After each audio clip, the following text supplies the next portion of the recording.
Imagine करिए कि कल सुबह आप उठते हैं और आपको आपकी कंपनी से एक ईमेल आता है कि due to business restructuring your role has been impacted. अगले महीने से आपकी सैलरी नहीं आएगी। आपका रेंट ड्यू है, आपकी ईएमआई ड्यू है, आपके बिल्स ड्यू होने वाले हैं और अगले महीने से आपकी सैलरी नहीं आएगी। पहले आप ये सोचते हैं कि मुझे तो क्विकली एक नई जॉब मिल जाएगी, लेकिन फिर 1 महीना निकल जाता है, 2 महीने निकल जाते हैं, 3 महीने निकल जाते हैं, लेकिन आपको नई जॉब नहीं मिल पाती है। आपका रेंट ड्यू है, आपके बिल्स अभी भी अनपेड हैं और आपकी ईएमआईज़ भी सारी ड्यू हैं। यहीं पर अगर आपके पास एक इमरजेंसी फंड होता तो आप अपने सारे बिल्स पे कर पाते और अपने सारे फाइनेंशियल ऑब्लिगेशंस क्लियर कर पाते और अपने लिए एक अच्छी जॉब भी इसी ड्यूरेशन में ढूंढ पाते। इस वीडियो में बात करेंगे हम लोग इमरजेंसी फंड के बारे में। क्या होता है इमरजेंसी फंड, कितने बड़े इमरजेंसी फंड की आपको जरूरत है, उसे कैसे बना सकते हैं और उसको कहाँ पे हमें रखना चाहिए जिससे कि हमारा जो इमरजेंसी फंड है वो मिस यूटिलाइज ना हो। और एंड में मैं आपको कुछ बोनस टिप्स दूंगा इमरजेंसी फंड को लेके। तो चलिए चलते हैं वीडियो में।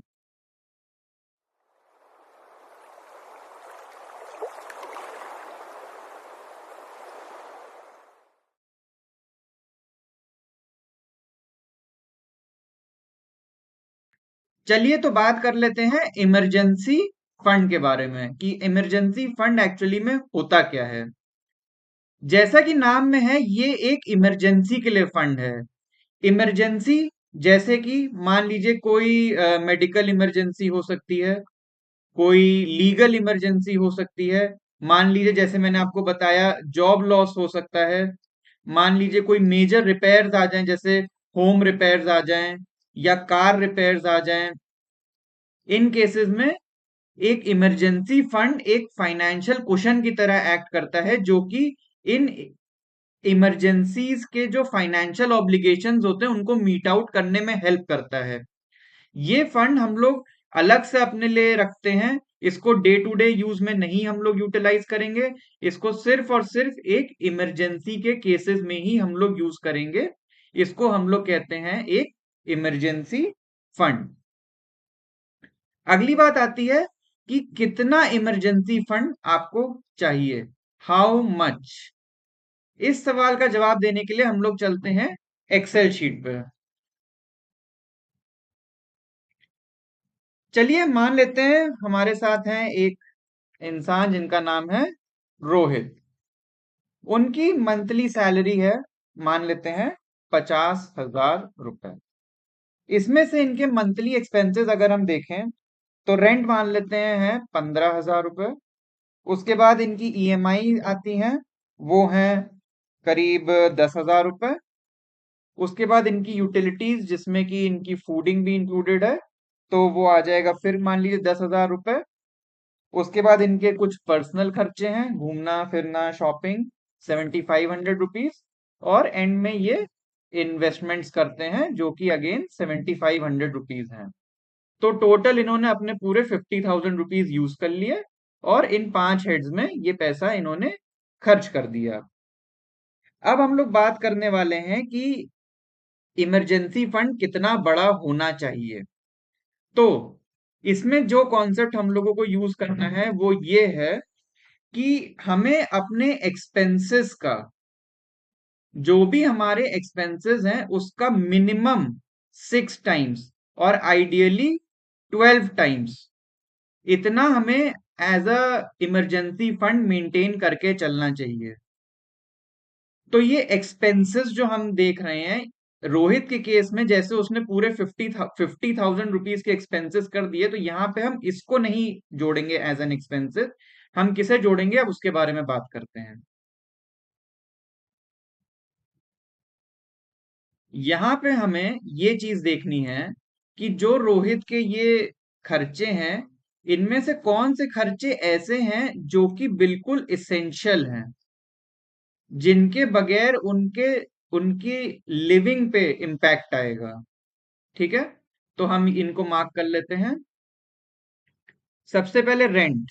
रेंट तो एक ये नीड है, इसके बिना तो काम नहीं चल पाएगा। ईएमआई, जो सामान ले चुके हैं उसकी ईएमआई तो पे करनी पड़ेगी।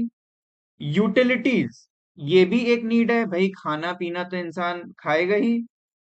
पर्सनल एक्सपेंसेस, ये जो है वांट्स में आएगा, ये नीड में नहीं है। बाहर जाना, घूमना फिरना, कपड़े खरीदना, नई वॉच, नए फोन, ये सब करना, ये जरूरी नहीं है। और इन्वेस्टमेंट्स तो आपका इन्वेस्टमेंट्स हैं बेसिकली। तो जो हम इमरजेंसी फंड में जिन एक्सपेंसेस की बात कर रहे हैं, हम सिर्फ नीड्स वाले एक्सपेंसेस की बात कर रहे हैं। तो रोहित के केस में क्या हो रहा है कि ये टोटल आ रहा है 35,000 रुपीज। ठीक है, ये है जो एक्सपेंसेस हमें लेने हैं। तो अगर हम 6 टाइम्स एक्सपेंसेस देखें यहां पे, तो ये आ जाएगा 2,10,000 रुपए। और अगर 12 टाइम एक्सपेंसेस देखें, तो ये हो जाएगा 4,20,000 रुपए।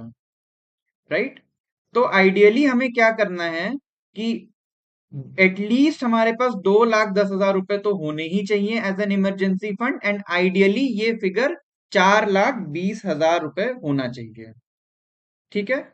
अब आते हैं हम लोग अगले सवाल पे, जो कि है कि इसको बनाएं कैसे, क्योंकि ये फिगर तो बहुत बड़ा लग रहा है, 2,10,000 रुपए।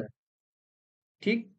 अब हमें इसमें करना क्या है कि देखिए, जो हमारी नीड्स हैं, मंथली एक्सपेंडिचर, जो हमारी मंथली सैलरी है वो है 50,000 रुपीज। राइट। हमारी जो मंथली सैलरी आ रही है वो 50,000 रुपीज आ रही है। इसमें से जो ये हमारे 3 नीड्स हैं, इस पे तो हम कॉम्प्रोमाइज कर नहीं सकते। सबसे पहली चीज जो हमें तुरंत बंद करनी होगी वो है ये इन्वेस्टमेंट्स। ये 7,500 रुपए जो है, ये हमें इन्वेस्ट ना करके बल्कि अपने इमरजेंसी फंड में डालना पड़ेगा। और ये जो बचे पर्सनल खर्चे, अगर हम इसको जीरो नहीं भी कर पा रहे हैं तो इसको कम से कम करना है, और इसको भी इमरजेंसी फंड में ही डालना है। जो हमारी नीड्स हैं उनको हम यूज करेंगे, उनको हम उनका खर्चा करेंगे, पर जो ये हमारा पर्सनल एक्स्ट्रा एक्सपेंडिचर है और जो इन्वेस्टमेंट्स है, इन अमाउंट्स को हम लोग जो है इमरजेंसी फंड में डालना स्टार्ट करेंगे। तो अगर हम बहुत ही अच्छी तरीके से इसको कर पाए तो ये हो गया हमारा 15,000 रुपए। ओके। तो अब अगर 15,000 रुपए की बात है, तो अब अगर हम लोग देख लेते हैं कि मंथली कंट्रीब्यूशन, मंथली मैं इसमें 15,000 रुपए कंट्रीब्यूट कर सकता था। तो टाइम कितना लगेगा मुझे, 2,10,000 का 15,000 से करेंगे तो करीब मुझे 14 महीने लगेंगे इमरजेंसी फंड बनाने के लिए, 6 मंथ्स एक्सपेंसेस के हिसाब से। और अगर मैं इसको अपने 12 मंथ एक्सपेंसेस के हिसाब से देखूं, तो करीब 28 महीने लग जाएंगे। टाइम फॉर 6x और टाइम फॉर 12x। इसी वजह से अब आप ये देखिए कि ये टाइम बहुत ज्यादा है, लग रहा होगा आपको। ये है 14 मंथ्स, ये है 28 मंथ्स। इसी वजह से मेजोरिटी ऑफ द पीपल कभी इमरजेंसी फंड बनाते ही नहीं है, क्योंकि उन्हें ये एक्सरसाइज जो है मीनिंगलेस लगती है कि 14 महीने हमें लग जाएंगे अपना इमरजेंसी फंड बनाने में। लेकिन आपको इसमें नहीं फंसना है, आपको इमरजेंसी फंड बनाना है। और जैसे कि मैंने ऑलरेडी आपको बताया कि इमरजेंसी फंड आपका किन केसेस में आपके लिए हेल्पफुल हो सकता है, वरना इमरजेंसीज में लोगों की सारी इन्वेस्टमेंट, सारी सेविंग्स खत्म हो जाती है।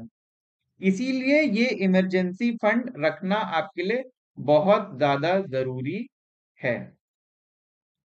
चलिए, अब अगली बात जो हमें बात करनी है कि हमने अपना कॉर्पस बना भी लिया, मान लीजिए 2,10,000 रुपए का इमरजेंसी फंड बना लिया। अब इसको रखना कहाँ पे है, या इस पैसे के साथ क्या करना है। जो ये 2,10,000 रुपए हमने इमरजेंसी फंड के नाम पे बनाया, अब इसका क्या करना है। देखिए, मेजर 3 ऑप्शंस होते हैं। एक होता है इसको सेविंग्स अकाउंट में रख दीजिए, एक होता है इसकी एफडी करवा लीजिए, और एक होता है लिक्विड म्यूचुअल फंड्स। अब आइडियली आपको क्या करना चाहिए, जो ये आपका इमरजेंसी फंड है इसको किसी सेपरेट बैंक अकाउंट में आपको ट्रांसफर कर देना चाहिए। ये आपके नॉर्मल सैलरी अकाउंट में नहीं होना चाहिए। इसके लिए एक सेपरेट अकाउंट होना चाहिए। ठीक है, उसके बाद आप चाहें तो अपने हिसाब से इसको सेविंग्स अकाउंट, एफडी और लिक्विड म्यूचुअल फंड में डिस्ट्रीब्यूट कर सकते हैं। एक फ्रेमवर्क होता है जिसे कहते हैं 10-20-70 फ्रेमवर्क। उसमें क्या होता है कि आप इसको 10% सेविंग्स अकाउंट में रखते हैं, 20% एफडी में कन्वर्ट कर देते हैं और 70% लिक्विड म्यूचुअल फंड्स में कर देते हैं। ऐसा इसलिए करते हैं कि 10% सेविंग्स में रखने से आप अपने डेबिट कार्ड के थ्रू इस पैसे को कभी भी तुरंत ऑन द स्पॉट निकाल सकते हैं। 10%, जैसे कि 2,10,000 के केस में ये हो जाता करीब 21,000 रुपए। ठीक है, एफडी में क्या होगा, लेकिन यहाँ पे आपको इंटरेस्ट कम मिलेगा। ठीक है, इंटरेस्ट मान लीजिए 3% के अराउंड ही मिलेगा। ओके, यहाँ पे एफडी में आपको 6% इंटरेस्ट मिलेगा और यहाँ पे आप करीब 42,000 रुपीज एफडी में रख देंगे, जिसको कि अगर आप चाहेंगे, जरूरत होगी तो आप इसको ब्रेक करके और ये पैसा वापस आपके सेविंग्स अकाउंट में ट्रांसफर हो जाएगा। ठीक है, उसके अलावा जो ये लिक्विड म्यूचुअल फंड्स हैं, इसमें आपको एनीवेयर अराउंड 6 to 8% का आपको रिटर्न मिल जाएगा। डेट म्यूचुअल फंड्स होते हैं लिक्विड म्यूचुअल फंड, और इसमें जैसे 2,10,000 रुपए के हिसाब से ये आ जाएगा आई थिंक 1,47,000 रुपीज। राइट, तो मेजोरिटी ऑफ द चंक आप क्या करेंगे, अपने लिक्विड म्यूचुअल फंड्स में रख देंगे। इसमें आपका सेटलमेंट जो है T+1 में होता है, मतलब कि 24 आवर्स में आपके पास पैसा आता है। इसीलिए जो है थोड़ा सा पैसा हम लोग सेविंग्स में और एफडीज में रखते हैं, ताकि हमें तुरंत अगर यूज हो पैसे का तो हम ये अमाउंट और इस अमाउंट को यूज करके अपना इमीडिएट एक्सपेंस मीट आउट कर सकते हैं, और चंक जो है हमारा 24 आवर्स में रिलीज हो ही जाएगा। इनकेस अगर आपको पूरा ही पूरा उसी समय ही चाहिए तो आप उस समय एक क्रेडिट कार्ड भी यूज कर सकते हैं, और उसका जो बिल है वो जब आपके लिक्विड म्यूचुअल फंड से सेटलमेंट आएगा तो आप अपना क्रेडिट कार्ड का बिल पे ऑफ कर सकते हैं। तो इसको आप अलग अलग तरीके से कर सकते हैं, लेकिन अगर आपको बिगिनर है तो आप 10-20-70 फ्रेमवर्क यूज करके इसको ऐसे अपने इमरजेंसी फंड को पार्क कर सकते हैं। अब कुछ बोनस टिप्स मैं आपको देता हूं, या कुछ कॉमन मिस्टेक्स आप समझ लीजिए जो कि लोग अपने इमरजेंसी फंड के साथ करते हैं। सबसे पहला, टू लिटिल। आपके मंथली एक्सपेंसेस है मान लीजिए 50,000 रुपए, और आपका इमरजेंसी फंड है खाली 20,000 रुपए। 50,000 तो आपका मंथली एक्सपेंस है, अगर हम उसको 6 गुना भी कर लें तो आपका ID basic emergency fund 3 lakhs का होना चाहिए, पर आपका इमरजेंसी फंड है खाली 20,000 रुपए का। तो इसका कोई सेंस ही नहीं है, ये कोई तरीका नहीं है इमरजेंसी फंड रखने का। दूसरा होता है अननेसेसरी स्पेंड। अब आपने इमरजेंसी फंड तो बना लिया, पर हर कुछ दिनों में आपका मन डोलने लगता है कि अरे नया फोन आ गया है उसको खरीद लेता हूँ, नया टीवी आ गया है उसको खरीद लेता हूँ। तो अगर आपने अपने इमरजेंसी फंड को इमरजेंसीज के अलावा कभी यूज किया तो उस इमरजेंसी फंड का कोई फायदा नहीं है। जो जितनी आपने मेहनत करी उस इमरजेंसी फंड को बनाने में, वो पूरी बेकार हो जाएगी। तीसरी मिस्टेक जो लोग करते हैं वो ये है कि वो इन्वेस्टमेंट्स पहले करने लगते हैं। इमरजेंसी फंड बना नहीं, उससे पहले वो इन्वेस्टमेंट्स करने लगते हैं। तो पहले इन्वेस्टमेंट्स और फिर इमरजेंसी फंड, ये सही तरीका नहीं है। पहले इमरजेंसी फंड बनना चाहिए, उसके बाद आप इन्वेस्टमेंट्स चालू करिए। और चौथी जो मिस्टेक मैं आपको बताना चाहूंगा कि चेजिंग रिटर्न्स। जो आपका इमरजेंसी फंड है वो इमरजेंसी के लिए है, उसको आप ये मत सोचिए कि अरे मैं इसको इक्विटी में इन्वेस्ट कर देता हूं ताकि वो ग्रो कर जाए, उसको बेमतलब में एफडीज में क्यों लगाऊं मैं, और वो सिर्फ इन्फ्लेशन या उससे भी कम पे ही ग्रो करे। ये जो है इसके लिए हमारे लिए लिक्विडिटी ज्यादा इंपॉर्टेंट है। आप रिटर्न्स के पीछे मत भागिए, उसमें वॉलेटिलिटी रहेगी। अगर आप इक्विटी में उसे इन्वेस्ट कर देंगे तो ये भी हो सकता है कि आपका जो इमरजेंसी फंड है वो कम हो जाए, पर ऐसा नहीं होना चाहिए। आप इसको सेफ एसेट्स में ही इन्वेस्ट करिए। एफडीज हुआ, सेविंग्स बैंक हुआ, या लिक्विड म्यूचुअल फंड जो कि डेट म्यूचुअल फंड्स होते हैं, आपको सिर्फ उन्हीं में ही अपने इमरजेंसी फंड को पार करना है, और कहीं भी उसको नहीं इन्वेस्ट करना है। तो चलिए आज के वीडियो को यहीं पे रखते हैं। आप मुझे कमेंट सेक्शन में जरूर बनाइए कि आपने जो इमरजेंसी फंड बनाया है वो कितने महीने के एक्सपेंसेस को ध्यान में रखते हुए बनाया है। अगर आपको वीडियो अच्छा लगा हो तो please do like, share and subscribe. अगर आप चाहते हैं कि हम किसी पर्टिकुलर टॉपिक पे वीडियो बनाएं तो प्लीज कमेंट सेक्शन में जरूर मेंशन करिएगा, हम उस पर जरूर वीडियो लेके आएंगे। Until next time, take care.